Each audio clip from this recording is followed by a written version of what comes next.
Oh, here's a good one. So we can write this as y is equal to 2 sine. Now, do you see? I want to pull an 8 out, but I don't have an 8 to pull.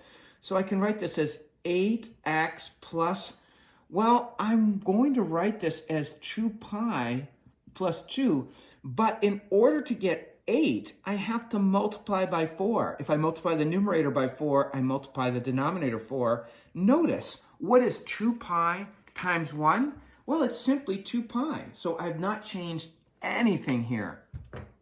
Y equals 2 sine of 8x plus 8 pi over 4 plus 2. Now look, 8 pi over 4 is the same as 2 pi. It's just a different way of writing 2 pi. Now I can factor out that 8 because my goal is to write this with a coefficient of x that is 1.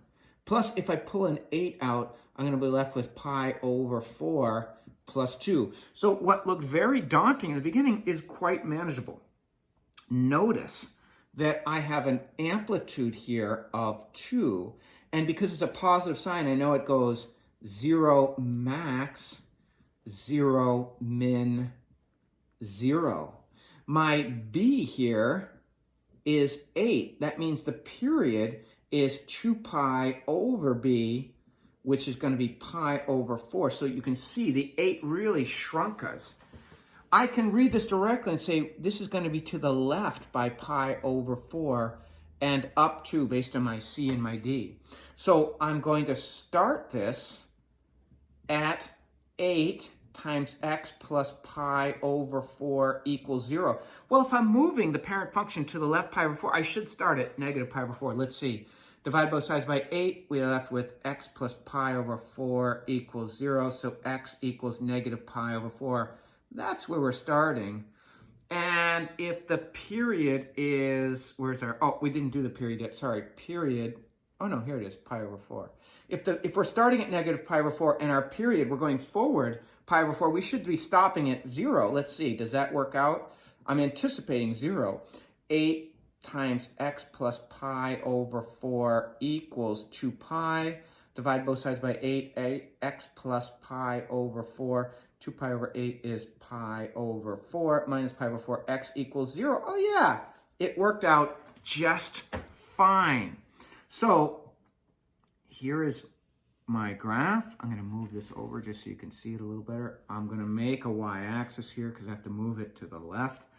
And now I'm going to be up to 1, 2, and here is my midline, my D value. Call it my 0 line sometimes.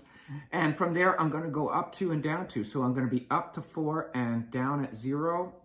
Already got that 0 line drawn in. And I'm going to be, sugar. I'm going to be starting this at, let me extend this as much as I can. I'm going to be starting this at negative pi over 4. So I know it goes 0 max, 0 min, 0. That 0 is my midline. So there's my first one. My last one will be here. And halfway through, I've got this point. Half of that, I'm going to be 0 max, so I'm going to be up here. And half of that, half of between these two, I'm going to be down here. So here's my graph. 0 max, 0 min, 0. These 3 midline points are pretty easy, aren't they? This is going to be 0, comma 2, and here I've got, well, if this one here is negative pi over 4, comma 2, and halfway between half of pi over 4 is pi over 8. So certainly I could have done that in my head, but I wanted to show you. That's negative pi over 8, comma 2. So I'm moving it to the left, so that's why it's got to be a negative. So now I'm asking myself, what's half of negative pi over 4 plus negative pi over 8 divided by 2? Negative pi over 4 plus negative pi over 8 divided by 2 gives us, well, pi over 4 is the same as 2 pi over 8 to give us negative 3 pi over 8 over 2 over 1. When I keep change flip, I'm going to get negative 3 pi over 8 times 1/2, which will give us negative 3 pi over 16. So here is negative 3 pi over 16 comma 4.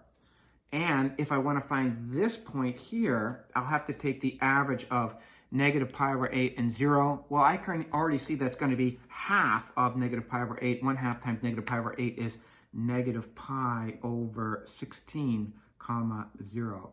So I've got my 5 points, 0 max, 0 min, 0. And of course, our domain goes on and on forever in both directions. What I mean by that is this pattern continues in both directions forever. And our range is from a minimum value of y equals 0 to a maximum value of 4 inclusive. So I put those boxy brackets on there. What a nice problem this one is. Of course, we want the coefficient inside these parentheses to be 1, so we can tell the horizontal shift right away. Negative 3 cosine of, I'm going to factor out a 3. What guides me? I want that to go to 1. So x minus, if I pull out this 3 and this 3, I'll be left with pi over 2 minus 1. I love that because I can tell a lot about this right away. I know my amplitude is going to be 3, but because we have a negative there, it's a negative cosine, so it's going to be min 0 max 0 min. Our b is 3, so that means our period is 2 pi over 3, which made things a little messy. We're going to be to the right pi over 2 and down 1 based on c and d. So where should we start? Well, if we're to the right pi over 2, we should start at pi over 2. Let's make sure.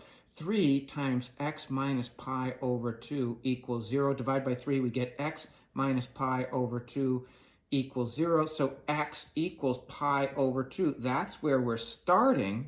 Where we're going to stop will be 3 times x minus pi over 2 equals 2 pi. Opa.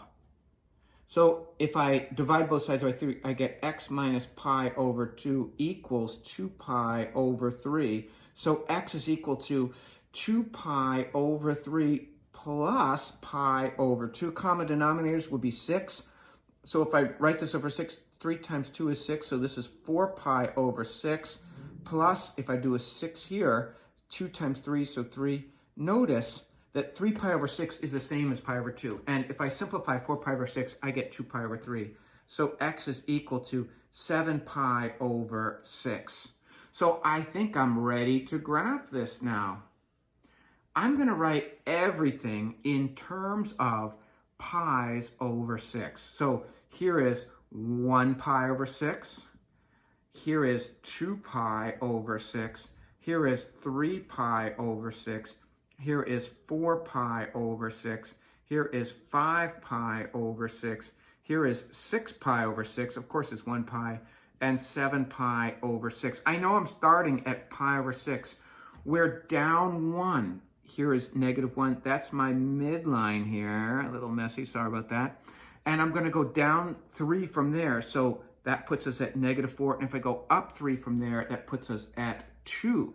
So here are my sort of guidelines for our min, 0, max, 0, min. I'm starting here at my min, and I know if I go forward my period of pi over 2, I'll wind up at 7 pi over 6, and that's a 1, 2, 3, 4, 5, 6. It just keeps on working out that way, that halfway we're going to have 4 pi over 6. So what's half of 1 pi over 6 and 4 pi over 6?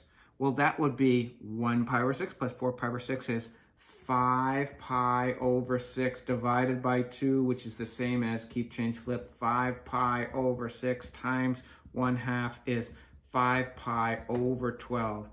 That will be our midpoint here, right here. This is our 5 pi over 12. And halfway here at 1, 2, 3, so it's 1.5 blocks. I've got to figure out what that will be. That's going to be the average of 4 pi over 6 and 7 pi over 6. If I average 4 pi over 6 and 7 pi over 6, I'm going to get 4 pi over 6 plus 7 pi over 6 divided by 2 will give us 11 pi over 6 divided by 2, which is the same as 11 pi over 6 times 1/2, which will give us 11 pi over 12. So when we graph this min 0, max 0, min, these points are fairly easy. Here is 7 pi over 6 comma negative 4.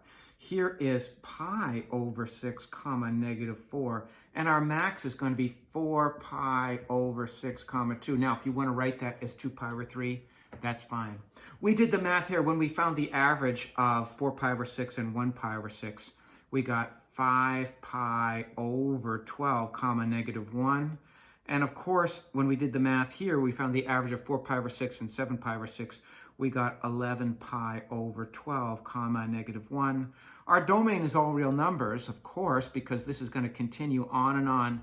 So our input, x, can be anything. Our range is from negative 4 to 2 inclusive. So we've got this problem. They don't get harder than that, folks.